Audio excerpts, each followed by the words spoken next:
साथियों, जम्मू कश्मीर के हालात दिनों दिन बदलते जा रहे हैं और जो बदलते हालात हैं उन पर नज़र रखना ज़रूरी है।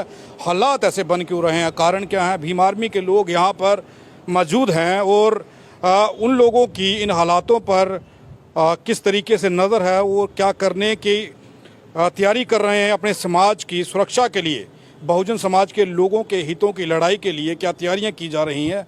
इस अगर आपको लगता है कि आरटीआई इंडिया न्यूज़ वाकई ही आप लोगों के लिए काम कर रहा है और आपकी आवाज़ सरकार तक पहुंचा रहा है, तो हर माह 99 रुपये देकर के आरटीआई इंडिया न्यूज़ की मेंबरशिप लें, ताकि हम आपकी आवाज़ सरकार के कानों तक पहुंचा सकें, आपका हर वो मुद्दा सरकार तक पहुंचा सकें जो बाकी मीडिया सरकार तक नहीं पहुंचा रहा। इस पर बात करना ज़रूरी है। भीम आर्मी के JKUT अध्यक्ष पवन लोनी हमारे साथ हैं, उनसे बात करेंगे। पवन जी, बहुत बहुत स्वागत है हमारे। बहुत बहुत धन्यवाद आरटीआई इंडिया न्यूज़ की टीम का। पवन भाई, क्या समझते हैं कि लगातार SC/ST एट्रोसिटी की घटनाएं बढ़ रही हैं, जो घटनाएं बढ़ रही हैं इसके मुख्य कारण क्या समझते हैं? पहले भी थी या फिर अब बढ़ने लगी? सबसे पहले आपके देख रहे व्यूवर को मेरी तरफ से जय भीम, जय भारत, जय संविधान, जय मूलवासी जी।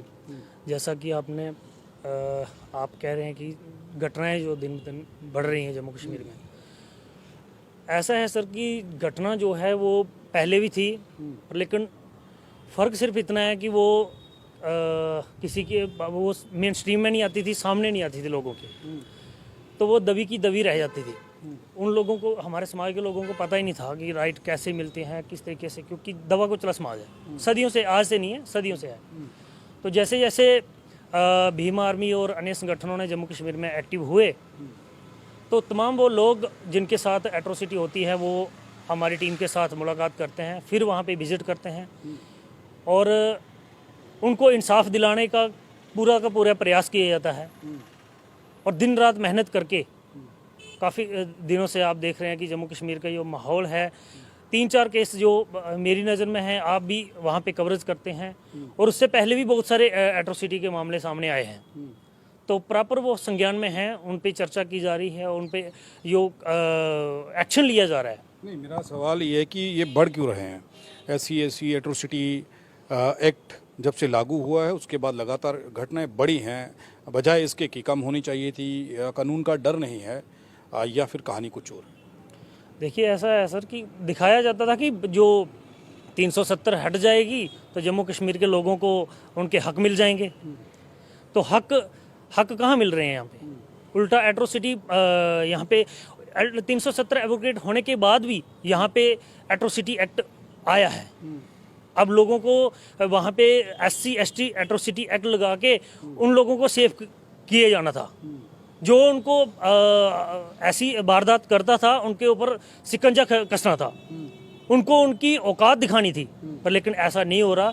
वो एक्ट वहीं का वहीं है। मैं तो ये एक विनती करूंगा, अगर LG साहब इस आइडियो को सुन रहे हैं, एक तो पुलिस प्रशासन को इस चीज़ की आप ट्रेनिंग दीजिए कि या तो वो SC/ST एट्रोसिटी एक्ट को पढ़ें, तो फिर वहाँ पे इम्प्लीमेंट करें, क्योंकि इम्प्लीमेंट करते हैं रिटर्न में, पर लेकिन जो धरातल पे उसका कोई रिजल्ट हमें देखने को नहीं मिलता। दूसरा, चंद्रशेखर रावण का जम्मू कश्मीर को लेकर के इस वक्त क्या कदम उठाने वाले हैं? वो भीम आर्मी जो है वो, चंद्रशेखर रावण खुद इन घटनाओं को आप उनके पास आपने पहुंचाया है, बात हुई है इन पर, उनका क्या कहना है?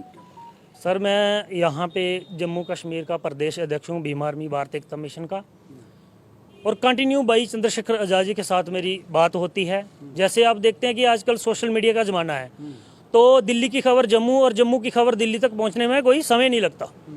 तो आपके भी काफ़ी सारे व्यूअर हैं, भीम आर्मी के लोग और अम्बेडकर युवा संगठन के लोग, जहाँ जितने भी हमारे बुद्धिजीवी लोग हैं आपके चैनल को फॉलो करते हैं, और बात 1 मिनट की यहाँ पे होती है और दिल्ली, UP भाई चंद्रशेखर आज़ाद जी तक पहुँच जाती है।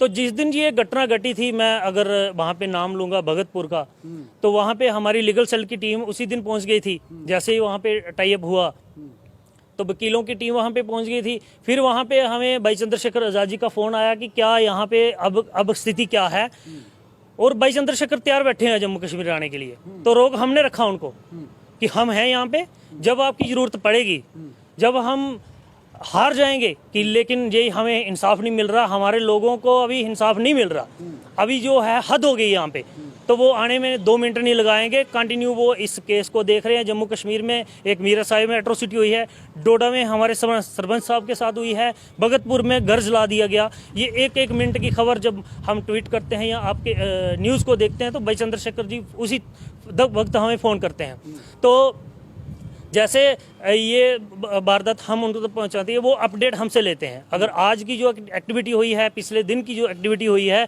वो जो पीड़ित परिवार था, तो उनको जैसे ही पता चला कि भीम आर्मी की मीटिंग है जम्मू के अंदर, तो वो फटाफट हमारे पास पहुंच गए मदद के लिए। तो लगातार मदद की प्रयास की जा रहे हैं। पुलिस प्रशासन से टाइप है, बात हो रही है, आप लोगों की क्या बात हो रही है? बिल्कुल, हमारी लीगल सेल की टीम एसएसपी साहब से मिले हैं और उन्होंने आश्वासन दिया है कि हम इस पे एक्शन लेंगे। अगर वो अपने वादों पे खरे नहीं उतरे तो हम भी अपने दल बल के साथ वहाँ पे जाएंगे, एसएसपी को मिलेंगे और डीएसपी साहब को मिलेंगे, क्योंकि भीम आर्मी को जहाँ बाबा साहब के अनुयायियों को कोई कमज़ोर ना समझे। ये बाबा साहब के संविधान को लेकर चलते हैं, संविधान की बात करते हैं। हम शांति प्रिय लोग हैं। हम चाहते हैं कि जम्मू जैसे पूरे देश में प्यार भाईचारा कायम है, जम्मू कश्मीर के अंदर भी बना रहे। हम शांति प्रिय लोग हैं, कॉन्स्टिट्यूशन की बात करते हैं, तो हमारा भी यही मानना है कि आपसी भाईचारा कायम रखो। क्यों एक दूसरे की नफरत की जंजीर आप फैला रहे हो? नफरत तो ये घातक है, आने वाले समय में इसका नुकसान होगा। तो इसलिए जो भाईचारा है ना आपस में जम्मू कश्मीर के अंदर, तो वो भाईचारा कायम रहना चाहिए। तो जो हम भाईचारा हमारा कायम रहेगा तभी ही जम्मू कश्मीर जो है सेफ रहेगा, तभी हम आगे बढ़ पाएंगे। नहीं तो आपसी रंजिशें पैदा होती रहेंगी। जी धन्यवाद। ये जो बात कही गई है आपसी भाईचारे को बनाए रखने की ज़रूरी है, लेकिन कौन लोग हैं जो भाईचारे को ख़राब करने की कोशिश कर रहे हैं? और ये कब से ख़राब होना शुरू हुए हैं? कब तक ठीक था? कब तक लोगों का प्यार आपस में बना हुआ था?